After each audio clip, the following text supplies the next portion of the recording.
Good morning again.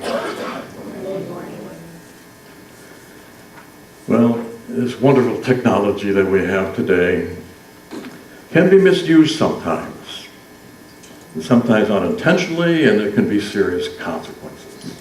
For instance, it was this man who was from Illinois, and he left those snow-filled streets of Chicago for a vacation in Florida. Where else?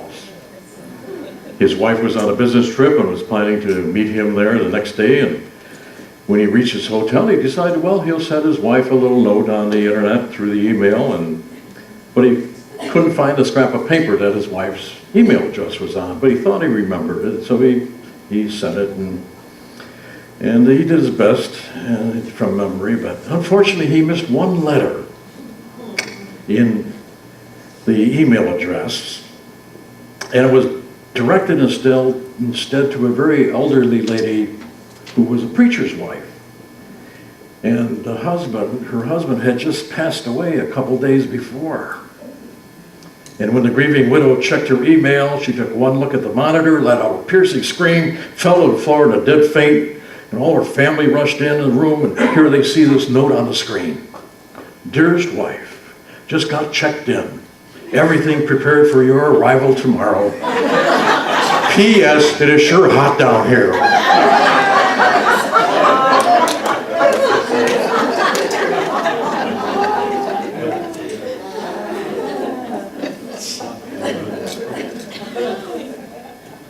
Well, every first Sunday of the month, I've been doing one of the dynamic 12 powers of the mind of man, of all of us.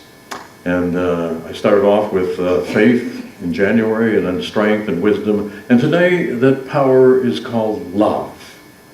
The power of love within us. Let's just take a moment and reflect on that.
Well, when we think about love, a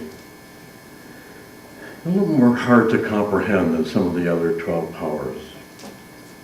And love, more than any other of our spiritual powers, is usually thought of something that comes to us, isn't it? It usually comes to us from someone else, given to us, rather than something we already are and have within us. And we think of love as something we can feel when we're in love. We don't normally think of ourselves as expressions of love, expressions of our divinity, expressions of God.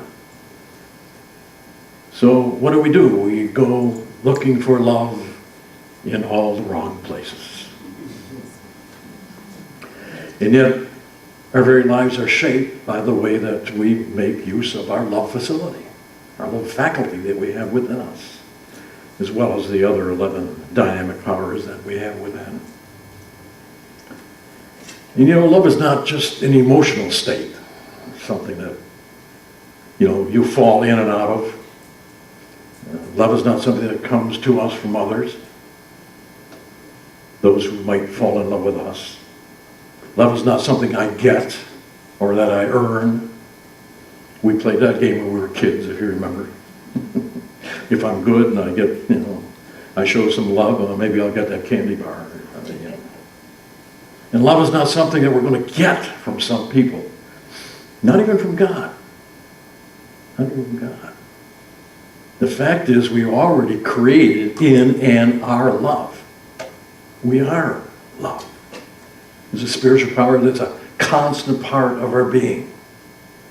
It's the very essence of our being, very essence of God. It's always with us, waiting for us what? To just radiate it out to others, to be love.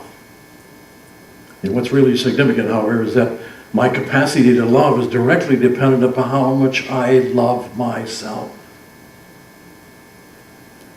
Not in an egocentric way, but with a mature self-love. And we never know to what extent the result of our being in love, or being loved, may have on someone else. But even more importantly, what's the extent of being loved has on our own self. You say, well, why? Why should I be forgiving and loving and caring and hugging and peacemaking and coming together, self-respecting, praying for others? All sounds real goody-goody. Because love opens up a channel for God's good to flow through me. Not to change others, but to open me up so that I'm the channel for receiving all that creation has available for me. Just as a reminder, here are some actions we can take this week. Experiment with them, see what happens when you practice them. There are copies of this in the back on the table that you can pick up at the end of the service. Let's just take a look at them. Number 1, I will affirm God as love and I am loving. Every day. In your meditation or just that short phrase, I am love and I am loving. I will think twice before putting myself down or in any way depreciating myself. I will realize that I deserve good treatment and will ask for and feel comfortable with respect. I won't let others use me or run over me, telling myself I am being loved. I am a being of love. I will practice listening to my self-talk, avoiding, oh, poor me, and all other negative expressions toward myself. I will practice listening with my heart to others and say back to them what I hear them saying. I will give and receive more hugs. I will give it the light touch. Be more playful. I will hold others in prayer, especially those I am having trouble with, desiring only good to come to them. and I will think globally and act locally in working for integrity, protection of the planet, and all people and peace. So something we can think about during the week. Dr. Eben Alexander wrote the book Proof of Heaven. Many of you I know have read it. Neurosurgeon for 25 years. And studied the brain, did surgery on the brain, and just was well respected in his medical community. Even went to Harvard, had some Harvard education. Went into a situation where a disease struck his brain. He went into a coma for 7 days, complete, brain dead. At the end of 7 days, they were ready to pull the plug and say it's over. When his eyes popped open and he came back. He had a near-death experience that was extraordinary. And it took him a while before he decided to even tell his scientific medical community what he had experienced. But he finally got up the courage to do it. And he wrote this book, Proof of Heaven. And he did an interview that I'd like to share with you, talking about love. Von Weizsäcker and others who have been very easily comfortable with the idea that pure information is at the core of all reality. It's a very short step from that position when you realize, as I did and as millions of others in spiritually transformative experiences have come to realize, is that information substrate on which all is based is one of an infinite love of the Creator for the creation, the power of that love, and in fact that our lives here are completely dependent on how well we follow that compass of basically of moral rightness and of love and loving all together. Because in fact what is emerging in this idea of consciousness, that consciousness is fundamental, is also that we are all connected. So that the boundaries of self are false. We are all part of one consciousness. And it's not just about humans. In fact, it's not even limited to just life on Earth. This applies to sentience throughout the cosmos. All of consciousness is evolving. We are all part of that great expansion. And the more we come to realize this oneness, it brings to mind I know growing up in a Methodist church in North Carolina, being taught, one should love your enemy, love your neighbor. Well, in fact, I came to see that part of the biggest problem in this world is we don't even love ourselves enough. How can we possibly love others and love our enemy without loving ourselves? And it's being the love that we are. That is what is so important. And so, yes, it will change this world as we come to realize this is all about love, that we are all interconnected. If I hurt others, I'm hurting myself in a very direct way. And I think the near-death experience community in many ways is leading this beautiful growth and understanding of the nature of reality, because people who come back from near-death experiences realize that this is all about love. It's the only thing that matters. And loving ourselves is best done by expressing that love, serving as a conduit for that love, for all of our fellow beings, and making all of our choices in this life out of love, compassion, forgiveness, acceptance, and mercy on all that exists. And the more we can come to live that life, the straighter our ascendance towards that oneness with the divine.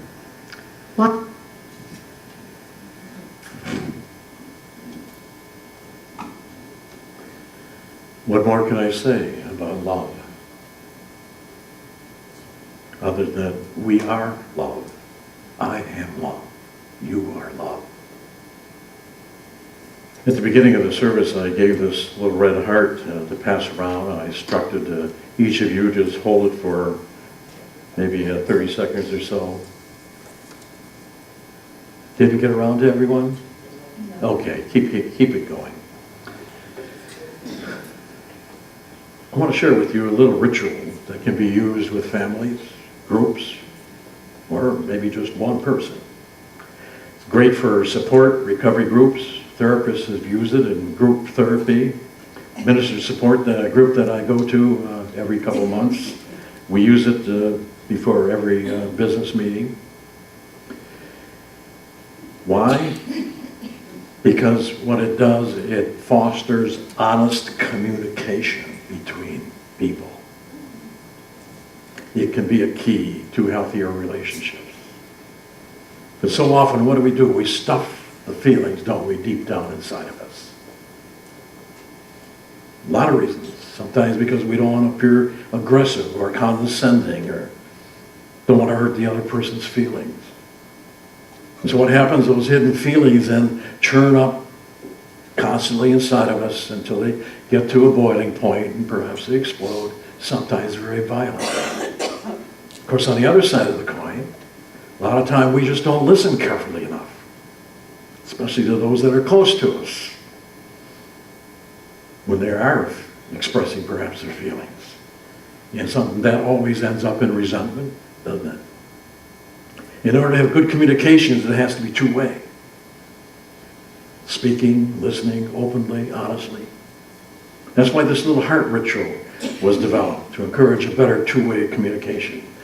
See, the symbolic heart is there to remind us to speak sincerely and listen attentively from the heart. And it can be a healing experience. So what you need, you have to have this, something like a little stuffed heart, or some other heart-shaped object or a symbol of some kind. And it can be a planned situation where you know you're going to do it with group or with your family, whatever, or it might just be spontaneous. And even one person could initiate it. What you do, you find a quiet place, and you sit close together, preferably in a circle. Or if it's just two of you who face each other, each person's given what's called a heart-to-heart commitment written on a card. And everyone reads it together in the beginning, because all must understand this agreement and accept it before you begin the sharing. Let's take a look at it and see what it says. And there will be copies of this, by the way, in the back, so you'll have a copy of it. I commit myself to speak from my heart all during this time of sharing. I agree to be honest with myself and others. I also make every effort to listen intently, looking directly at the person with the heart who is speaking. I will help to create an atmosphere of trust, safety, and peace where we can feel secure in reaching our own hearts and communicating heart to heart. I will honor and keep confident all that is shared and never use it against the person or as a gossip later. I make this commitment in the belief that love is the greatest thing in the world and can heal, uplift, harmonize, prosper, and bring peace. I claim all these good qualities and results for myself and others having a heart-to-heart with me. So we have to read that together first. And then if you're in a group or with someone where you feel comfortable doing a short centering exercise, a prayer, you certainly can do that. Or just holding hands, sitting in silence for a few moments, whatever seems appropriate to focus consciousness. And then you begin by giving the heart to someone. And only that person is allowed to speak. No comebacks, no responses, no interruptions. They're allowed to say how they are right now. How are you feeling? What is going on with you right now? Honestly, openly, not offensively, just opening the heart to say where they are right now. All the others are to listen with love, giving their full attention to the person speaking so that the person can share whatever feelings come forth. And you have to explain ahead of time. This is not a time when you go through all your current events that's going on in your life.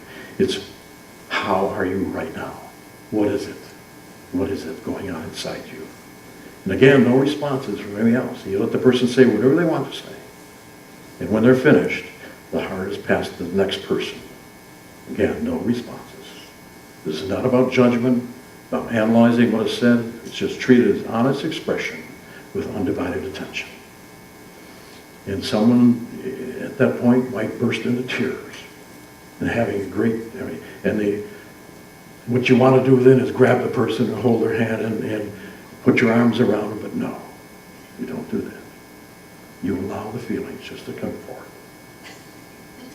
No, poor you, and so forth. And so the heart continues around a circle.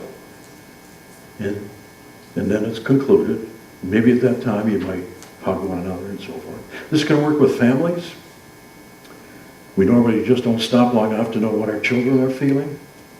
And if we can share openly our feelings with our children, well, what a difference that might make in the quality of our relationship with them. David and Gay Williamson, some of you may recognize the name, Unity ministers who were Unity of Hollywood for many years before David died. He tells about using this with his family. He says, one evening our daughter Keela, who was about 6 years old at the time, called for a heart-to-heart. We gathered around the dining table with Keela and our son Joshua. The children attended the same school, and often Keela would stand by Josh when he was lined up with the class. Josh, being 3 years older than Keela, did not think it was acceptable having his little sister hanging around him with his friends. And as Keela began the heart-to-heart, she said, Josh, the reason I come over and stand by you at school is because I miss you. I just want to be next to you because I love you. Tears welled in all our eyes as we listened to the simple way that Keela had reached in and shared from deep in her heart the feelings she held for Josh. For the first time, Josh really heard the tender, heartfelt feelings that Keela was sharing. Ordinarily, he would have challenged her and justified why he didn't want her around, but because she had the heart, he had to listen. And as she spoke, his heart was transformed and touched by her love. Today, they couldn't be more loving and caring toward each other. They have developed the skill of listening from the heart. They still have their times of confrontation, but beneath that is a firm foundation of love, security, and acceptance.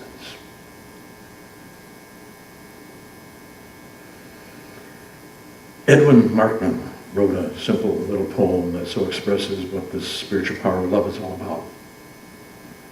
He drew a circle and shut me out, heretic, rebel, a thing to flout. But love and I had the wit to win. We drew a circle and took him in. Charles Fillmore, in his talks on truth, our co-founder of Unity. Love does not brag about its demonstrations. It simply lives the life and lets its work speak for itself. Here's a great affirmation. I express God's love, and that love never fails to help, harmonize, heal, and bless. Let's say that together.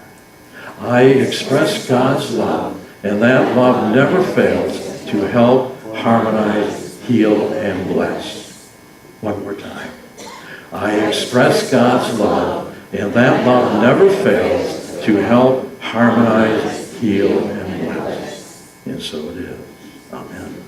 I love you all. God bless you, and God bless Unity of Port St. Lucie.